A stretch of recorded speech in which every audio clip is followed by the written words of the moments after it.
श्रीमंत दगडूशेठ गणपती की जयचे स्वर आता बेल्जियम पाठोपाठ श्रीलंकेमध्ये देखील निनादणार आहेत। नुकतीच महाराष्ट्र मंडळ बेल्जियमच्या सदस्यांनी बेल्जियममध्ये गणेशोत्सवासाठी श्रींची मूर्ती नेली। त्यापाठोपाठ आता महाराष्ट्र मंडळ श्रीलंका यांच्या प्रतिनिधींनी पुण्यात येऊन दगडूशेठ बाप्पाची मूर्ती नेली असून त्याची प्राणप्रतिष्ठापना गणेशोत्सवात श्रीलंकेमध्ये प्रथमच होणार आहे।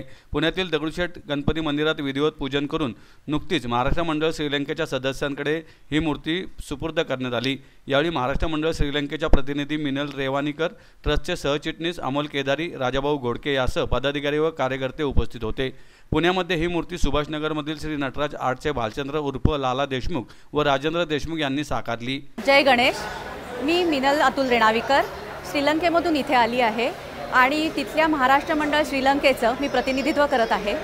आजचा हा दिवस आमच्यासाठी अतिशय सौभाग्याचा आणि आनंदाचा आहे, कारण देवस्थानाकडनं श्रीमंत दगडूशेठ देवस्थानाकडनं आमच्या श्रीलंकेच्या गणेशोत्सवासाठी आम्हाला एक इथली जी मूर्ती आहे लालासाहेब देशमुखांनी त्यांच्या भक्तिभावाने साकारलेली आमच्या उत्सवासाठी प्रसाद म्हणून मिळत आहे। यापेक्षा अजून अमृतयोग आमच्यासाठी काय असू शकतो। त्या निमित्ताने आम्ही आमचे जे काही प्रतिनिधित्व इथे आलेले आहेत त्यांच्या निमित्ताने मी माननीय महेशजी सूर्यवंशी आणि ग्लोबल गणेश मंडळाचे श्रीयुत वैभवजी वाघ यांना अतिशय मनपूर्वक अभिनंदन करते आणि त्यांचे आम्ही खूप आभारी आहोत।